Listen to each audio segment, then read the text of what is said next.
من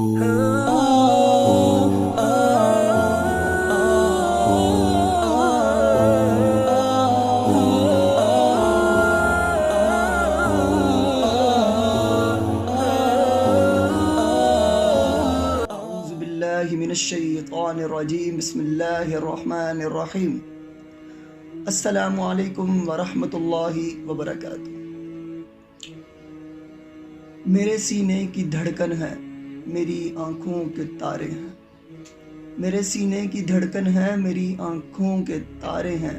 سہارا بے سہاروں کا نبی کے وہ دلارے ہیں۔ سہارا بے سہاروں کا نبی کے وہ دلارے ہیں۔ سمجھ کر تم فقط اپنا انہیں تقسیم نہ کرنا۔ سمجھ کر تم فقط اپنا انہیں تقسیم نہ کرنا۔ علی جتنے تمہارے ہیں علی اتنے ہمارے ہیں۔ علی جتنے تمہارے ہیں علی اتنے ہمارے ہیں۔ آپ صلی اللہ علیہ وسلم نے حضرت علی رضی اللہ عنہ کے بارے میں فرمایا، من کنت مولاہ فعلی مولا۔ اس کا معنی یہ ہے، جس کا مطلب یہ ہے جس کا میں مولا ہوں۔ من کنت مولاہ فعلی مولا، جس کا میں مولا ہوں علی اس کا مولا ہے۔ جس کا میں مولا ہوں اس کا علی مولا ہے۔ اس کا لوگ نا مولا کا مطلب غلط لے لیتے ہیں، مولا کا معنی لے لیتے ہیں دوست۔ ہاں مانتے ہیں، لیکن مولا کا معنی دوست ہے، لیکن یہاں پہ مولا کا معنی دوست نہیں ہے، یہاں پہ آقا سردار نام دیا گیا۔ جس کا میں سردار ہوں علی اس کا سردار ہے۔ پھر تو یہی بن جاتا ہے نا، جس کا میں سردار ہوں علی اس کا سردار ہے۔ پھر تو ہمیں حضور اکرم صلی اللہ علیہ وسلم کہہ کے گئے ہیں کہ ان کو علی مولا کہو، ٹھیک ہے۔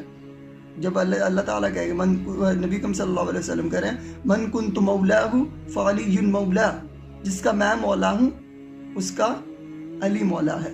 ہمارے سب حضور اکرم صلی اللہ علیہ وسلم کو تو مانتے ہیں نا کہ ہمارے مولا ہیں، آقا ہیں وہ ہمارے، ٹھیک ہے۔ تو اس کا معنی میں نے آپ کو بتایا، آقا سردار کا ہے۔ تو ہم بھی حضرت علی رضی اللہ عنہ کو مولا بولیں گے تو اس میں کوئی غلط نہیں ہے۔ جو شیعہ بولتے ہیں، اہل تشیع بولتے ہیں کہ علی مولا، تو یہ کہنا بالکل ٹھیک ہے۔ بڑے حیران ہو رہے ہوں گے آپ، لیکن میں آپ کو صحیح حدیث سنا رہا ہوں۔ ہمارے نبی نے کہا، من کنت مولاہ فعلی مولا، جس کا میں مولا ہوں اس کا علی مولا ہے۔ یہ حق ہے حضرت علی رضی اللہ عنہ کا، علی مولا کہنا ان کا حق ہے، جیسے ہر صحابہ کا حق ہے۔ جیسے حضور اکرم صلی اللہ علیہ وسلم نے بلال حبشی فرمایا کہ میں جب ہم جنت میں جا رہے ہوں گے تو میں براق پر ہوں گا اور میرے آگے آگے بلال حبشی ہوں گے۔ کون ہوں گے؟ ایک اونٹنی کے اوپر، ایک سرخ اونٹنی کے اوپر بلال حبشی ہوں گے۔ یہ ان کا حق تھا، ان کا وہ تھا۔ لیکن حضرت علی رضی اللہ عنہ کا حق کیا ہے؟ ان کو مولا کہنا، کیونکہ ہمارے نبی کہہ گیا، من کنت مولاہ فعلی مولا، کہ ان کو مولا کو۔ ہمیں حضرت علی رضی اللہ عنہ کو مولا علی کہہ بھی سکتے ہیں اور کہنا بھی چاہیے، اس میں کوئی برائی نہیں ہے۔ ہم نے اہل بیت کے حق میں بڑی کوتاہیاں کی ہیں، بڑی برائیاں۔ دیکھیں، اگر آپ کا بیٹا ہو کوئی، ہم اس کے بارے میں اگر کوئی بری بات کریں، کہ کہیں کہ آپ کا بیٹا ایسا ہے ایسا ایسا ہے، چاہے وہ سچ بھی رہا ہو کیوں نہ ہو، آپ برا مان جائیں گے؟ ایک بیٹے کے بارے میں باپ کبھی سنے کہ برا تو وہ آپ کو برا سمجھنے لگ جائے گا، یار کیا یہ میرے بیٹے کی برائیاں ہی کرتے رہتا ہے، ایسا ہے کہ نہیں؟ اور آپ کو جھوٹی اچھائی بھی کر رہے ہو نا اپنے ان کے بیٹے کی، تو یہ بندہ صحیح ہے، میرے بیٹے کی اچھائی کرتا ہے۔ اس لیے یہ بخشش کا ذریعہ ہے۔ آپ حضور اکرم صلی اللہ علیہ وسلم کے جو بچے ہیں ان کی تعریف کریں۔ حضرت علی رضی اللہ عنہ کو مولا علی کہنے سے کچھ ہو نہیں جائے گا۔ حضور اکرم صلی اللہ علیہ وسلم کی جب حدیث میں آ گیا من کنت مولا فعلی مولا، تو ہمارے حضرت علی رضی اللہ عنہ کو مولا علی کہنے میں کوئی کوتاہی نہیں ہے۔ حضور اکرم صلی اللہ علیہ وسلم ایک مرتبہ نا حضرت علی رضی اللہ عنہ کی حضرت علی رضی اللہ عنہ کی طبیعت خراب ہو گئی، تو حضرت علی رضی اللہ عنہ حضور اکرم صلی اللہ علیہ وسلم کو کہتے ہیں کہ مجھے لگتا ہے میری موت آ گئی، لیکن حضور اکرم صلی اللہ علیہ وسلم نے کہا کہ نہیں، تمہاری موت تب آئے گی جب تمہاری داڑھی سرخ ہو جائے گی۔ تمہاری موت تب آئے گی جب تمہاری داڑھی سرخ ہو جائے گی. نبی اکرم صلی اللہ علیہ وسلم نے بتا دیا کہ تمہاری موت کیسے آئے گی, جب تمہاری داڑھی سرخ ہو جائے گی, تمہارے خون سے لبڑ جائے گی, جب تمہارا خون تمہاری داڑھی میں آ جائے گا. سب سے زیادہ فضیلت, سیرت میں جو سب سے زیادہ فضیلت ہے وہ حضرت علی رضی اللہ عنہ ہے. سب کے اپنے اپنے فضائل ہیں, لیکن جو سب سے زیادہ جس شخص کے بارے میں, جس صحابہ کے بارے میں لکھا گیا ہے نا, وہ حضرت علی رضی اللہ عنہ ہے. ان کی فضیلت کے بارے میں ایک واقعہ سناتا ہوں. حضور اکرم صلی اللہ علیہ وسلم نے فرمایا, تتردو یکون منزلی کا مقامی لا منزلی کا فی الجنہ. اس کا ترجمہ یہ ہے, علی مرتضیٰ تم راضی ہو. حضور اکرم صلی اللہ علیہ وسلم کہتے ہیں حضرت علی رضی اللہ عنہ کو, علی مرتضیٰ تم راضی ہو.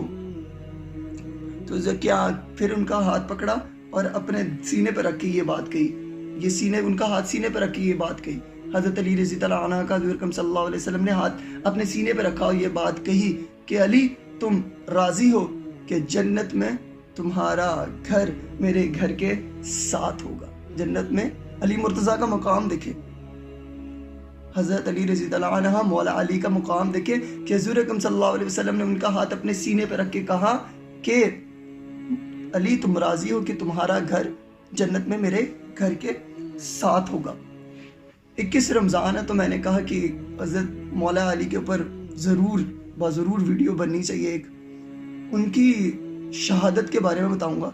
40 ہجری 21 رمضان کو مولا علی, حضرت علی رضی اللہ عنہ اس دنیا سے پردہ کر گئے, وفات کر گئے.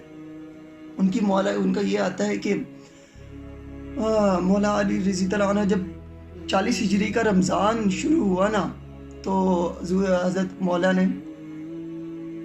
علی مولا نے کیا کیا کہ رمضان کے شروع میں ہی نا لوگوں کو کہنے لگے کہ جو تم نے پوچھنا ہے مجھ سے پوچھ لو. اپنے خطاب میں کہا کرتے تھے کہ جو مجھ سے پوچھنا ہے مجھ سے پوچھ لو, پھر میں تمہارے درمیان میں نہیں رہوں گا. پھر جب ان کا وقت قریب آتا گیا تو وہ اپنے بیٹیوں کے ساتھ روزہ افطار کرتے تھے. جب 18 رمضان تھا, جس دن ان کے اوپر وار ہونا تھا, تو انہوں نے حضرت ام کلثوم کے ہاں افطار کی چاہت کی. اپنے بیٹے حسن کو کہا کہ جا کے اپنی بہن سے کہہ کے آؤ ام کلثوم سے کہ آج میں اس کے ہاں افطاری کروں گا. گئے, بڑا انتظام کیا ہوا تھا, اہتمام کیا ہوا تھا, دودھ, نمک اور جو کی روٹی. حضرت علی رضی اللہ عنہ مولا علی نے کہا کہ تم نے 3 کیوں رکھے ہیں, 3 دام کیوں رکھے ہیں یہاں پہ, مطلب 3 کھانے کیوں رکھے ہیں, تب کہ ایک کھانا کافی ہوتا ہے. تو انہوں نے کہا کہ یہ کھانا اٹھا لو, اس میں سے بس ایک چھوڑ دو. جب حضرت ام کلثوم دودھ اٹھانے لگی تو انہوں نے کہا نہیں, دودھ کو مطلب اٹھا کے حضرت علی رضی اللہ عنہ کو دینے لگی نا, مولا علی کو دینے لگی, تو انہوں نے کہا نہیں مجھے نمک دے دو, دودھ پڑوسی کے بچوں کو لا کے دے دو. اللہ اکبر. حضرت علی رضی اللہ عنہ نے نمک سے روزہ افطار کیا اور اپنی عبادت میں لگ گئے. فجر کا وقت قریب آیا تو آپ رضی اللہ عنہ روزہ کی نیت کی اور مسجد کے لیے چل دیے. مسجد کوفہ میں پہنچے تو وہاں کچھ لوگ سو رہے تھے. سونے والے شخص میں ایک قاتل بھی موجود تھا جس کا نام تھا عبد الرحمن بن ملجم. اس کا نام تھا عبد الرحمن بن ملجم. پھر فرمایا, اس کو دیکھ کر فرمایا, عبد الرحمن بن ملجم کو پتہ لگ گیا تھا کہ یہ میری جان لینے آیا, مجھ پہ وار کرنے آیا. کہا کہ فجر کے وقت اللہ کے گھر میں سونا اللہ کو پسند نہیں ہے, اٹھو اور اپنے فعل کو انجام دو. انہیں معلوم پڑ گیا تھا کہ کیا ہونے والا. حضرت علی رضی اللہ عنہ مولا علی نے اذان دی, اذان دینا شروع کی. اذان کے بعد قیام کیا, نماز پڑھنے لگے تھے, قیام کیا, رکوع کیا, سجدہ کیا. جیسے ہی سجدہ کیا اس نمرود, اس عبد الرحمن نے حضرت علی مرتضیٰ علی رضی اللہ عنہ مولا علی کے کمر پر نہیں, ان کے سر کے اوپر وار کیا اور خون نکلنے لگ گیا. وار کرتے ساتھ ہی خنجر زہر سے لبڑا ہوا تھا, ٹھیک ہے, زہر سے لبڑا ہوا خنجر ان کے سر کے اوپر مارا, جس سے ان کا خنجر ان کے سر کے اندر لگا, جس کی وجہ سے خون نکلنے لگ گیا اور وہ بھاگ گیا. لیکن بعد میں وہ قاتل پکڑا گیا. جب سورہ لوگ جمع ہو گئے اور حضرت علی مرتضیٰ مولا علی کہ سر سے خون نکل رہا ہے اور حسن بھی موجود ہے وہاں پہ، حسن حسین دونوں موجود ہیں. تو کہا علی مرتضیٰ نے کہ حسن بیٹا جماعت کرواؤ. جماعت کرائی گئی، سارا کچھ کام کرتے گئے. تو وہ اس کو پکڑ کے لے آیا قاتل کو. جب خنجر مارا نا ان کے، تو حضرت علی مرتضیٰ سجدے میں تھے، سجدے کی حالت میں خنجر لگا ان کو. تو سجدے کی حالت میں انہوں نے کہا فزت برب الکعبہ، رب کعبہ کی قسم آج علی کامیاب ہو گیا. اللہ اکبر. یہ تھا جذبہ اسلام کا. کہا کہ علی آج کامیاب ہو گیا. قاتل کو پکڑ کے لایا گیا. کافی لوگ نا شہد کا شربت لے گئے حضرت علی رضی اللہ عنہ کو دینے کے لیے. حضرت علی رضی اللہ عنہ، مولا علی فرماتے ہیں، کہتے ہیں کہ اس قاتل کو یہ شربت پلایا جائے، اس قاتل کے لیے نرم بستر کا اہتمام کیا جائے. اگر تم نے اس کو سزا بھی دینی ہوئی، اس کو قتل بھی کرنا ہوا تو ایک بار میں قتل کرنا، اس کو درد مت دینا، اس کو درد مت دینا. اتنی دیر میں حضرت علی رضی اللہ عنہ کی داڑھی خون سے لال ہو چکی تھی. وہ حضور اکرم صلی اللہ علیہ وسلم نے کہا تھا، انہیں پتہ لگ گیا کہ اب میری موت کا وقت قریب ہے. تو حضور اکرم حضرت علی رضی اللہ عنہ کو گھر لے جایا گیا. جب دروازے پہ پہنچے تو حضرت مولا علی نے کیا کہا؟ مولا علی نے کہا کہ علی، حسن حسین، یہ جو میرے جاننے والے ہیں نا، ان کو بھیج دو. وجہ کیا تھی؟ کہا کہ یہ میری بیٹیاں جانتی ہیں کہ مجھ پہ وار ہوا ہے تو وہ رو رہی ہوں گی، کہیں میرے بیٹیوں کے رونے کی آواز ان کے کانوں تک نہ پہنچ جائے. ان کو بھیج دو، میرے چاہنے والوں کو بھیج دو. بھیج دیا گیا. اندر گئے تو بیٹی زینب اور ام کلثوم رو رہی تھی. تو وہ جا کے بیڈ پر لیٹ گئے، ایک بستر پر لیٹ گئے. بلایا، موجود ایک طبیب آیا. انہوں نے کہا کہ دودھ سے ان کا زہر کم ہو جائے، کیونکہ زہر پوری باڈی میں پھیل چکا تھا تو زہر کم ہو جائے گا. تو سارے بچے دودھ لے کے آ گئے. سارے محلے کے بچے کہتے یہ ہمارے حصے کا دودھ حضرت علی رضی اللہ عنہ مولا علی کو دیا جائے.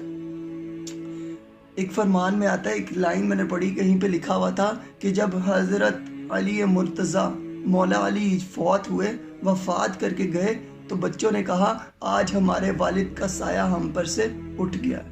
ایک والد کی طرح ہر بچے کو وہ پیار کیا کرتے تھے. جب وقت قریب آتا گیا 20 رمضان کو، تو انہوں نے اپنے خاندان والوں کو بلایا. کہا کہ تم جو پوچھنا چاہتے ہو، مطلب سب لوگوں کو بلایا. خاندان والے کو نہیں بلایا تھا ابھی اپنے جاننے والے، مطلب جو ان کو مانتے تھے ان کو بلایا. کہا کہ جو پوچھنا چاہتے ہو پوچھ لے، پھر میں تمہارے درمیان میں نہیں رہوں گا. تو لوگوں نے سوال جواب کرتے کرتے ان کو بھیج دیا. پھر خاندان والوں کو بلایا اور کہا کہ اب میرے بعد جو وزارت ہے، جو وزیر بنے گا، مطلب میرے بعد جو بیٹھے گا میری جگہ پہ، وہ حسن ہوں گے. حسن کو کہا کہ امن کرنا اور صلح رحمی سے کام کرنا، اور بتایا کہ جب میں فوت ہو جاؤں تو ایک اونٹنی پہ مجھے ڈال دیا جائے اور وہ اونٹنی جہاں رکے وہاں مجھے دفنا دیا جائے، لیکن یہ میری موت کی جگہ کسی کو، میرے جنازے کی خبر کسی کو نہیں دینا. میری جہاں پہ مجھے دفناؤ وہاں پہ اس کی خبر کسی کو نہیں دینا. اور جب میرا جنازہ اٹھاؤ نا تو پیچھے سے حسن حسین اٹھانا اور آگے سے جبرائیل اور میکائیل میرا جنازہ اٹھائیں گے. اور عباس کو کہا، حضرت عباس کو کہا کہ تم کربلا کے لیے پیدا ہوئے ہو. اور حسین رضی اللہ عنہ کو بتایا. سب معلوم تھا حضرت علی مرتضیٰ کو. سوچیں اپنے بیٹے اور بیٹیوں کے بارے میں سب معلوم تھا کہ کیا ہوگا. اور حسین کو فرمایا تمہیں 3 روز پیاسا رکھ کے قتل کیا جائے گا، لیکن میری بات سن لو، جب تمہیں قتل سے پہلے، جب تمہیں مارنے سے پہلے اپنی بہنوں، اپنی عورتوں سے ضرور کہہ دینا. کیا کہا؟ کہنے دینا کہ اسلام کے لیے تم ہر غم سہنا، اسلام کا پرچم ہمیشہ بلند رکھنا اور ہر موڑ پر اللہ کے رسول کی گواہی دینا. اللہ اکبر. یہ کہہ کر حضرت علی 21 رمضان کو 40 ہجری 21 رمضان کو پردہ فرما گئے، فوت ہو گئے. ویسے ہی کیا گیا. جب وہ فوت ہو گئے ایک اونٹنی پہ ڈالا گیا تو وہاں جہاں پہ رکی اور وہاں پہ ایک پہلے ہی قبر